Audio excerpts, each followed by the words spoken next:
ಸ್ನೇಹಿತರೆ, ಪಶ್ಚಿಮ ಬಂಗಾಳದಲ್ಲಿ ದೊಡ್ಡ ರಾಜಕೀಯ ಬಿರುಗಾಳಿ ಎದ್ದಿದೆ. ದೀದಿ ಪಕ್ಷ ಚೂರಾಗೋ ಲಕ್ಷಣ ಕಾಣಿಸ್ತಾ ಇದೆ. 20ಕ್ಕೂ ಅಧಿಕ ಎಂಪಿಗಳ ಬಂಡಾಯ. ಟಿಎಂಸಿ ಸಂಸದರು ಪಾರ್ಟಿಯಿಂದ ಹೊರಗೆ ಹೋಗೋಕೆ ತುದಿಗಾಲಲ್ಲಿ ನಿಂತ್ಕೊಂಡಿದ್ದಾರೆ. ಸಪರೇಟ್ ಪಕ್ಷ ಮಾಡಿ ಬಿಜೆಪಿಯೊಂದಿಗೆ ಸೇರೋಕೆ ಹೊರಟಿದ್ದಾರೆ. ಪಶ್ಚಿಮ ಬಂಗಾಳ ಮುಖ್ಯಮಂತ್ರಿ ಸುವೇಂದು ಅಧಿಕಾರಿ ಅವರನ್ನ ಮೀಟ್ ಆಗಿದ್ದಾರೆ. ಪರಿಸ್ಥಿತಿ ಕೈಮೀರುತ್ತಿದ್ದ ಹಾಗೆ ದೀದಿ ಈ ಎಂಪಿಗಳನ್ನ ಕಾಂಟ್ಯಾಕ್ಟ್ ಮಾಡೋಕೆ ಟ್ರೈ ಮಾಡಿದಾಗ ಸಿಗ್ತಾನೆ ಇಲ್ಲ. ಅವರು ಎಲ್ಲಾ ಎಂಪಿಗಳ ಫೋನ್ ಸ್ವಿಚ್ ಆಫ್ ಆಗಿದೆ. ಮೊದಲ ವಿಕೆಟ್ ಆಲ್ರೆಡಿ ಪತನ ಆಗಿದೆ. ಹಿರಿಯ ನಾಯಕ 13 ವರ್ಷಗಳ ಕಾಲ ರಾಜ್ಯಸಭಾ ಚೀಫ್ ವಿಪ್ ಆಗಿದ್ದ ಸುಖೇಂದು ಶೇಖರ್ ರಾಯ್ ದಿಢೀರ್ ರಾಜೀನಾಮೆ ಕೊಟ್ಟಿದ್ದಾರೆ. ಬಿಜೆಪಿಗೆ ಜೈಕಾರ ಹಾಕಿದ್ದಾರೆ. ಹೊಸ ಬಿಜೆಪಿ ಸರ್ಕಾರ, ಸುವೇಂದು ಅಧಿಕಾರಿ ನೇತೃತ್ವದ ಸರ್ಕಾರ ಅಭಿವೃದ್ಧಿ ಇವಾಗ ಶುರು ಮಾಡಿದೆ ಅಂತ ಹೇಳಿ ಹೊಗಳಿದ್ದಾರೆ ಸುಖೇಂದು. ಜೊತೆಗೆ ಸ್ನೇಹಿತರೆ, ಎಂಪಿಗಳು ಕಣ್ತಪ್ಪಿಸಿದ್ದಾರೆ. ಮುಂಬೈನಿಂದ ಕೋಲ್ಕತ್ತಾಗೆ ಹೋಗಬೇಕಾಗಿದ್ದ ಸಂಸದರು ದಿಢೀರ್ ಅಂತ ದಿಲ್ಲಿಯಲ್ಲಿ ಲ್ಯಾಂಡ್ ಆಗಿ ಯಾರಿಗೂ ಗೊತ್ತಾಗದ ಹಾಗೆ ಸೀಕ್ರೆಟ್ ಜಾಗದಲ್ಲಿ ಮೀಟಿಂಗ್ ಮಾಡಿದ್ದಾರೆ. 28ರಲ್ಲಿ 20 ಸಂಸದರು ಬಂಡಾಯ ಸಾರಿದ್ದಾರೆ ಸೀಕ್ರೆಟ್ ಜಾಗದಲ್ಲಿ ಮೀಟಿಂಗ್ ಮಾಡಿ. ಇತ್ತ ಮಮತಾ ದೀದಿ INDI ಕೂಟದ ಮೀಟಿಂಗ್ ಅಂತ ದಿಲ್ಲಿಗೆ ಬಂದ್ರೆ ಅಲ್ಲೇ ಅವರ 20 ಸಂಸದರು ಯಾರಿಗೂ ಗೊತ್ತಾಗದ ಹಾಗೆ ಮೀಟಿಂಗ್ ಮಾಡಿರೋದು. ಹಾಗಿದ್ರೆ ಬಿಹೈಂಡ್ ದಿ ಸೀನ್ಸ್ ಯಾರು ಮಾಸ್ಟರ್ ಮೈಂಡ್ ಈ ಟಿಎಂಸಿ ಬಂಡಾಯವನ್ನ ಇಂಜಿನಿಯರ್ ಮಾಡ್ತಿರೋದು? ಭೂಪೇಂದರ್ ಯಾದವ್ ಹೆಸರು ಇಲ್ಲಿ ಕೇಳಿ ಬರ್ತಾ ಇದೆ. ಕೇಂದ್ರ ಮಂತ್ರಿ ಹಾಗೂ 2026ರ ಬಂಗಾಳ ಚುನಾವಣೆಯ ಬಿಜೆಪಿಯ ಮುಖ್ಯ ಸ್ಟ್ರಾಟಜಿಸ್ಟ್ ಭೂಪೇಂದ್ರ ಯಾದವ್. ಸುವೇಂದು ಅಧಿಕಾರಿ ಮತ್ತು ಭೂಪೇಂದರ್ ಯಾದವ್ ಮೀಟ್ ಆದ್ರು. ಎಲ್ಲಿ? ಭೂಪೇಂದರ್ ಯಾದವ್ ಅವರ ದಿಲ್ಲಿ ನಿವಾಸಕ್ಕೆ ಬಂದು ಸುವೇಂದು ಅಧಿಕಾರಿ ಅವ್ರನ್ನ ಮೀಟ್ ಮಾಡಿದ್ರು. ಇಲ್ಲಿ ಟ್ವಿಸ್ಟ್ ಏನ್ ಗೊತ್ತಾ? ಅದೇ ನಿವಾಸದಲ್ಲಿ ಟಿಎಂಸಿಯ 20 ರೆಬೆಲ್ ಸಂಸದರು ಕೂಡ ಹಾಜರಂತ ಈಗ ಮಾಹಿತಿ ಬರ್ತಾ ಇದೆ. ಅಲ್ಲೇ ಇದ್ದಾರೆ ಅಂತ ಹೇಳಿ ಭೂಪೇಂದರ್ ಯಾದವ್ ನಿವಾಸದಲ್ಲಿ. ಮಹಾರಾಷ್ಟ್ರ ಮಾಡೆಲ್ ರಿಪೀಟ್ ಆಗುತ್ತಾ ಅನ್ನೋ ಪ್ರಶ್ನೆ ಮೂಡ್ತಾ ಇದೆ. ಶಿವಸೇನೆಯಲ್ಲಿ ವಂಶವಾದಿಗಳಿವರು, ಠಾಕ್ರೆ ನಂತರ ಅವರ ಮಗ ಪಾರ್ಟಿನ ಹಾಳು ಮಾಡ್ತಿದ್ದಾರೆ ಅಂತ ಹೇಳಿ, ನಮ್ದು ರಿಯಲ್ ಶಿವಸೇನೆ ಅಂತ ಹೇಳಿ ಶಿಂದೆ ಗುಂಪು ಪ್ರತ್ಯೇಕವಾಗಿ ಹೋಗಿ ಪಾರ್ಟಿಯನ್ನ ಅವ್ರದ್ದು ಮಾಡ್ಕೊಂಡ್ರು. NCPಯಲ್ಲೂ ಕೂಡ ಪ್ರತ್ಯೇಕ ಗುಂಪು ಹೋಗಿ ಪಾರ್ಟಿಯನ್ನ ಕಂಟ್ರೋಲಿಗೆ ತಗೊಳ್ತು ಅಜಿತ್ ಪವಾರ್ ನೇತೃತ್ವದಲ್ಲಿ. ಸೇಮ್ ಸ್ಕ್ರಿಪ್ಟ್ ಈಗ ಬಂಗಾಳದಲ್ಲೂ ಪ್ಲೇ ಆಗ್ತಾ ಇದೆ. ಮಮತಾ ಬ್ಯಾನರ್ಜಿ ಭ್ರಷ್ಟ, ಅವರ ಅಳಿಯ ಅಭಿಷೇಕ್ ಬ್ಯಾನರ್ಜಿ ವಂಶವಾದಿ, ಭ್ರಷ್ಟ, ಅವರು ಸಾವಾಸ ಬೇಡ, ಪಾರ್ಟಿ ನಮ್ದು, ನಾವು ಕಟ್ಟಿರೋದು ಅಂತ ಹೇಳಿ ಇಡೀ ಗುಂಪು ಈಗ ಪ್ರತ್ಯೇಕವಾಗಿ ಹೊರಟಿದೆ. ಇವರಿಗೆ ಕಳೆದ 10-15 ವರ್ಷಗಳಲ್ಲಿ ಇದೆಲ್ಲ ಕಂಡಿರಲಿಲ್ಲ. ಮಮತಾ ಚುನಾವಣೆ ಸೋತು ಅಧಿಕಾರ ಕಳೆದುಕೊಂಡ 1-2 ವಾರಗಳಲ್ಲಿ ಇದ್ದಕ್ಕಿದ್ದಂತೆ ಜ್ಞಾನೋದಯ ಆಗಿ ಮಮತಾ ಮತ್ತು ಅವರ ಅಳಿಯನನ್ನ ಮೂಲೆ ಗುಂಪು ಮಾಡಿ ನಮ್ದು ಪಾರ್ಟಿಯನ್ನ ಚೆನ್ನಾಗಿ ಮಾಡಬೇಕು, ಕ್ಲೀನ್ ಮಾಡಬೇಕು ಅಂತ ಹೇಳಿ ಈಗ ಬಂಡಾಯ ಇದ್ದಾರಂತೆ. ಇವ್ರೀಗ ಬಿಜೆಪಿ ಒಟ್ಟಿಗೆ ಸೇರಿದಾಗ ಇವರು ಕ್ಲೀನ್ ಆಗ್ತಾರಂತೀಗ. ಹಾಗಿದ್ರೆ ಲಿಸ್ಟ್ ನೋಡೋಣ ಬನ್ನಿ ಈಗ ಯಾರೆಲ್ಲ ಇದ್ದಾರೆ ಅಂತ ಹೇಳಿ. ಪ್ರಸೂನ್ ಬ್ಯಾನರ್ಜಿ ಹೌರಾ ಸಂಸದ, ಶರ್ಮಿಳಾ ಸರ್ಕಾರ್ ಬರ್ಧಮಾನ್ ಪುರ್ಬಾ MP, ಅರೂಪ್ ಚಕ್ರವರ್ತಿ ಬಂಕುರಾ MP, ಕಾಳಿಪಾದ ಸೊರೆನ್ ಜಾಗ್ರಾಮ್ನ MP, Jagadish Chandra Basunia Cooch Behar MP, Kakoli Ghosh Dastidar Barasat MP, Partha Bhowmick Barrackpore MP, Bapi Haldar Mathurapur MP, Satabdi Roy Birbhum MP, Asit Kumar Mal Bolpur, June Malia Medinipur, Abu Taher Khan Murshidabad, interestingly Murshidabad, Khalilur Rahaman Jangipur. Interesting twist ಏನು ಅಂದ್ರೆ ಇಲ್ಲಿ ಈ ಬಂಡಾಯ ಗುಂಪಲ್ಲಿ ಅಲ್ಪಸಂಖ್ಯಾತ ಎಂಪಿಗಳು ಕೂಡ ಬೆಂಬಲವನ್ನ ಕೊಟ್ಟು ಸೇರ್ಕೊಂಡಿದ್ದಾರೆ.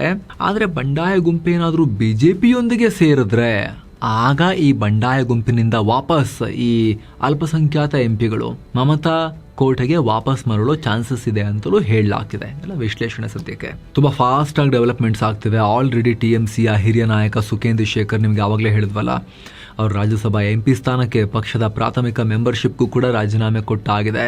ರಾಜೀನಾಮೆ ಲೆಟರ್ನಲ್ಲೇ ಟಿಎಂಸಿಯ 15 ವರ್ಷಗಳ ಆಡಳಿತ, ಅರಾಜಕತೆ, ಮಹಿಳೆಯರ ಮೇಲಿನ ದೌರ್ಜನ್ಯ, ಭ್ರಷ್ಟಾಚಾರ ಮಿತಿ ಮೀರಿತ್ತು ಅಂತ ಟಿಎಂಸಿಯ ಲೀಡರ್ ಈ ರೀತಿ ಹೇಳ್ಬಿಟ್ಟು ಹೋಗ್ತಾ ಇದ್ದಾರೆ. ಈ ಸುಖೇಂದು ಶೇಖರ್ 59 ವರ್ಷಗಳ ಪೊಲಿಟಿಕಲ್ ಎಕ್ಸ್ಪೀರಿಯನ್ಸ್ ಹೊಂದಿರೋ ವ್ಯಕ್ತಿ.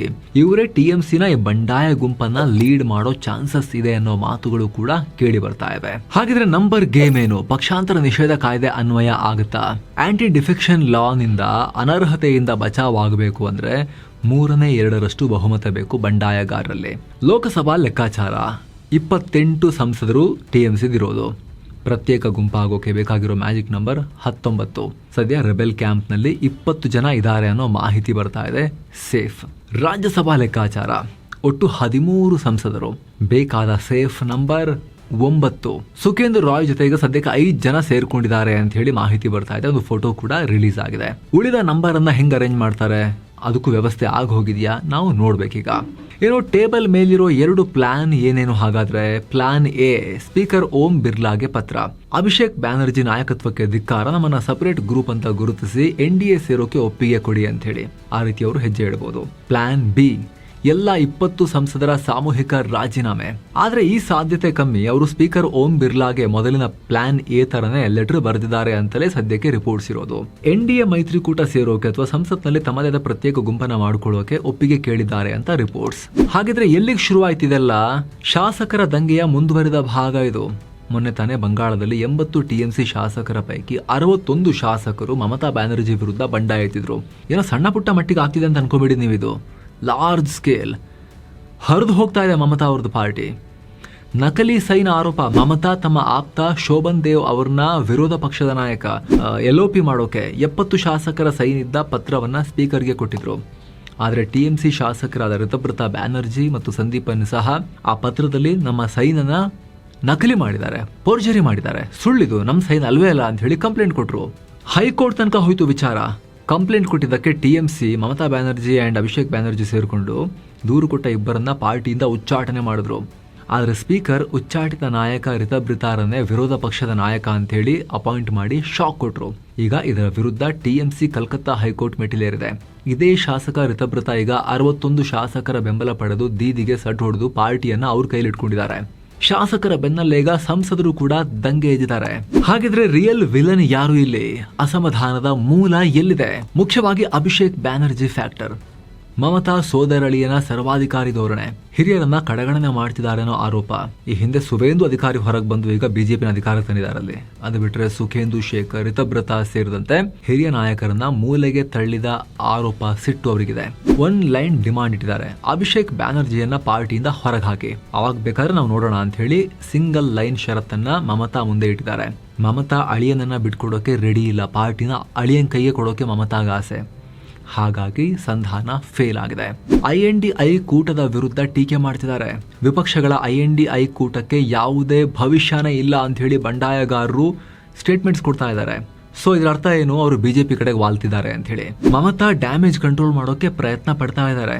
ಆದ್ರೆ ಏನ್ ಮಾಡೋದು? ದಿಲ್ಲಿಯಲ್ಲಿ ಅವರು INDI ಕೂಟದ ಮೀಟಿಂಗ್ ನಲ್ಲಿ ಪಾಲ್ಗೊಂಡು ರಾಷ್ಟ್ರ ನಾಯಕಿ ಆಗೋಕೆ ಪ್ರಯತ್ನ ಪಡ್ತಾ ಇದ್ದಾರೆ. ಈ ಹಿಂದೆ ಕೂಡ INDI ಕೂಟದ ಎಲ್ಲರೂ ಒಪ್ಕೊಂಡ್ರೆ ನಾನು ಈ ಅಲಯನ್ಸ್ ಅನ್ನ ರಾಷ್ಟ್ರ ಮಟ್ಟದಲ್ಲಿ ಲೀಡ್ ಮಾಡೋಕೆ ರೆಡಿ ಇದ್ದೀನಿ ಅಂತೆಲ್ಲ ಹೇಳಿದ್ರು. ರಾಹುಲ್ ಗಾಂಧಿ ಕೈಲಿ ಆಗಲ್ಲ ಅನ್ನೋ ತರದಲ್ಲಿ ಹೇಳಿಕೆಯನ್ನ ಕೊಟ್ಟಿದ್ರು ಮಮತಾ ಬ್ಯಾನರ್ಜಿ. ಅವರು ಆ ರೀತಿ ರಾಷ್ಟ್ರೀಯ ನಾಯಕಿ ಆಗಕ್ಕೆ ಪ್ರಯತ್ನ ಪಡ್ತಿರೋ ಟೈಮ್ ನಲ್ಲಿ ಅವ್ರದೇ ಪಾರ್ಟಿ ಹರಿದು ಹೋಗ್ತಾ ಇದೆ. ಇಲ್ಲಿ ತಳಪಾಯವೇ ಶೇಕ್ ಆಗ್ತಿದೆ. ಎಷ್ಟಾಗುತ್ತಷ್ಟು ಪ್ರಯತ್ನ ಪಡ್ತಿದ್ದಾರೆ. ಪಕ್ಷ ಉಳಿಸ್ಕೊಳ್ಳೋಕೆ ಅನಿವಾರ್ಯವಾಗಿ ಕಡೆಗೂ ಕೂಡ ಅಭಿಷೇಕ್ ಬ್ಯಾನರ್ಜಿಯ ಪವರ್ ಅನ್ನ ಸ್ವಲ್ಪ ಕಮ್ಮಿ ಮಾಡ್ತೀನಿ ಬನ್ನಿ ಅಂತ ಹೇಳಿ ಸಮಾಧಾನ ಮಾಡೋಕೆ ಪ್ರಯತ್ನ ಪಡ್ತಾ ಇದ್ದಾರೆ. ಹೊಸ ಪವರ್ ಸೆಂಟರ್ಸ್ ಆಗಿ ಡೆರೆಕ್ ಒಬ್ರಿಯಾನ್ ಮತ್ತು ಡೋಲಾ ಸೇನ್ ಈಗ ಹೊಸ ಜಂಟಿ ರಾಷ್ಟ್ರೀಯ ಕಾರ್ಯದರ್ಶಿಗಳು ಅಂತ ಅಪಾಯಿಂಟ್ ಮಾಡಿದ್ದಾರೆ. ಅಭಿಷೇಕ್ ಒಬ್ಬರೇ ಅಲ್ಲ ನೋಡಿ, ಇವರು ಇದ್ದಾರೆ ಅಂತ ಹೇಳಿ ಅವ್ರು ಹೇಳ್ತಿದ್ದಾರೆ. ಹಾಗಿದ್ರೆ ಮುಂದೇನು ಅಂತ ನೋಡಿದಾಗ ಮಮತಾ ಬ್ಯಾನರ್ಜಿ ಅವರಿಗೆ ಪಾರ್ಟಿ ಉಳಿಸ್ಕೊಳ್ಳೋದೇ, TMCಯ ಲೀಡರ್ ಆಗಿ ಉಳ್ಕೊಳ್ಳೋದೇ ಕಷ್ಟ. ಅವರ ಪಾರ್ಟಿಯವರು ಯಾರೂ ಕೂಡ ಲೀಡರ್ಶಿಪ್ ಮೇಲೆ ವಿಶ್ವಾಸನೆ ತೋರಿಸ್ತಿಲ್ಲ ಅಂದರೆ ಅವರು ಅದರ ಲೀಡರೇ ಅಲ್ಲ. ಆ ರೀತಿ ಆಗ್ತಾ ಇದೆ ಈಗ. ಹಾಗಿದ್ರೆ ಮುಂದೇನು? ಮಮತಾ ಬ್ಯಾನರ್ಜಿ ಅವರಿಗೆ ಪಾರ್ಟಿಯನ್ನು ಉಳಿಸ್ಕೊಳ್ಳೋದೇ ಕಷ್ಟ ಆಗ್ತಿದೆ. ಅವ್ರ ಪಾರ್ಟಿಯಲ್ಲಿ ಎಲ್ಲ ಸದಸ್ಯರು ಅವ್ರು ಕೈ ಕೊಟ್ಟು ಹೋಗ್ತಿದ್ದಾರೆ ಅಂತ ಹೇಳಿದ್ರೆ ಪಾರ್ಟಿಯ ಲೀಡರ್ ಆಗಿ ಅವ್ರು ಹೆಂಗೆ ಉಳಿತಾರೆ? ಈ ಸಂಸದರು, ಶಾಸಕರು ಎಲ್ಲ ಹೋಗಿ ಸೇರ್ಕೊಂಡು ನೆಕ್ಸ್ಟ್ ಅಲ್ಲಿ ಸ್ಪೀಕರ್ಗೆ, ರಾಜ್ಯದಲ್ಲಿ ಇಲ್ಲಿ ಪಾರ್ಲಿಮೆಂಟ್ನಲ್ಲಿ ಸ್ಪೀಕರ್ಗೆ ಲೆಟರ್ ಕೊಟ್ಟುಬಿಟ್ರೆ TMC ಅಧಿಕೃತವಾಗಿ ಈ ಬಂಡಾಯ ಗುಂಪಿನ ಪಾಲಾಗುತ್ತೆ. ಮಮತಾ ಬ್ಯಾನರ್ಜಿ ಖಾಲಿ ಕೈಯಲ್ಲಿ ಕುತ್ಕೋಬೇಕಾಗತ್ತೆ. ಮತ್ತೊಂದು ಕಡೆ NDAಗೆ ಬಂಪರ್ ಡೆವಲಪ್ಮೆಂಟ್ ಇದು, ಆನೆ ಬಲ ಬರುತ್ತೆ. ಇತ್ತೀಚೆಗಷ್ಟೇ ಆಮ್ ಆದ್ಮಿ ಪಾರ್ಟಿ ಸಂಸದರು NDA ಕೂಟ ಸೇರಿದ್ರು. ಇನ್ನೊಂದು ಕಡೆ ಕಾಂಗ್ರೆಸ್ ವಿರುದ್ಧ ಮುನಿಸ್ಕೊಂಡಿರೋ ತಮಿಳುನಾಡಿನ DMK ಕೂಡ ಕೆಲ ವಿಚಾರಗಳಲ್ಲಿ NDAಗೆ ಸಪೋರ್ಟ್ ಮಾಡ್ತಾ ಇದೆ. ಈಗ ಈ 20 TMC MPಗಳು ಕೂಡ NDA ಸೇರಿದ್ರೆ ಸಂಸತ್ನಲ್ಲಿ NDA ಬಲ ಮಿತಿಮೀರಿ ಹೆಚ್ಚಾಗುತ್ತೆ.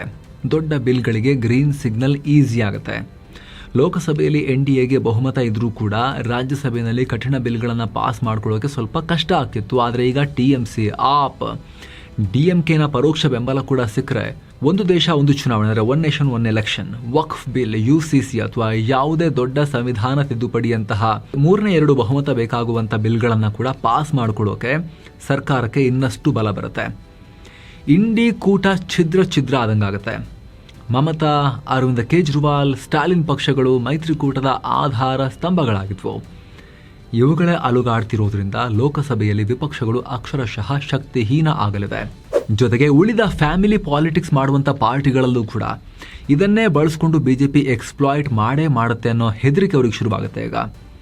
ಉತ್ತರ ಪ್ರದೇಶದ ಅಖಿಲೇಶ್ ಸಿಂಗ್ ಯಾದವ್, ಬಿಹಾರದಲ್ಲಿ RJD ಅವರು ಕೂಡ ಈಗ ಮುಂದಿನ ಚುನಾವಣೆಗಳಿಗೆ ತಯಾರಿ ಮಾಡಿಕೊಳ್ಳೋದು BJP ವಿರುದ್ಧ ಫೈಟ್ ಮಾಡೋದಕ್ಕಿಂತ ಹೆಚ್ಚಾಗಿ ಅವರ ಪಾರ್ಟಿಯಲ್ಲಿ ಮುಂದೇನು ನಮ್ಮದು ಕೂಡ ಫ್ಯಾಮಿಲಿ ಪಾರ್ಟಿನೇ, ನಮ್ಮದು ಒಡೆದಾಕಿಬಿಟ್ರೆ ಫ್ಯಾಮಿಲಿ ಮಾತ್ರ ಇರಿ ಅಂತೇಳಿ ಉಳಿದವ್ರನ್ನೆಲ್ಲ ಎತ್ತಿ ಕಟ್ಟಿಬಿಟ್ಟು ಅವ್ರದ್ದೇ ಬೇರೆ ಪಾರ್ಟಿ ಆಗೋ ರೀತಿ ಏನಾದರೂ ಕೂಡ ಡೆವಲಪ್ಮೆಂಟ್ ಆಗಿಬಿಟ್ರೆ ಅನ್ನೋ ಭಯದಲ್ಲಿ ಅವರು ಜೀವನ ನಡೆಸಬೇಕಾಗಿ ಬರುತ್ತೆ ಈಗ.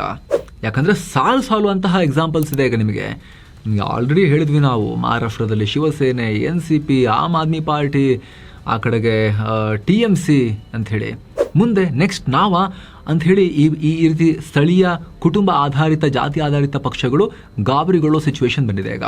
ಇದಕ್ಕೆ ಸಂಬಂಧಪಟ್ಟಂತೆ ವೇಗವಾಗಿ ಡೆವಲಪ್ಮೆಂಟ್ಸ್ ಆಗ್ತಿವೆ. ನೆಕ್ಸ್ಟ್ ಏನೇ ಅಪ್ಡೇಟ್ಸ್ ಬಂದರೂ ಕೂಡ ನಿಮಗೆ ನಾವು ತಲುಪಿಸುವಂಥ ಪ್ರಯತ್ನವನ್ನು ಮಾಡ್ತಾನೆ ಇರ್ತೀವಿ ಸ್ನೇಹಿತರೆ. ದಯವಿಟ್ಟು ಮಸ್ತ್ ಮಗ ಚಾನಲ್ಗೆ ಸಬ್ಸ್ಕ್ರೈಬ್ ಮಾಡಿ, ಹಾಗೆ ಪಕ್ಕದ ಬೆಲ್ ಐಕಾನ್ ಮೇಲೆ ಕ್ಲಿಕ್ ಮಾಡೋದನ್ನು ಯಾವುದೇ ಕಾರಣಕ್ಕೂ ಮರಿಬೇಡಿ. Thank you so much. ಮತ್ತೆ ಭೇಟಿ ಆಗ್ತಿರೋಣ. ನಮಸ್ತೆ.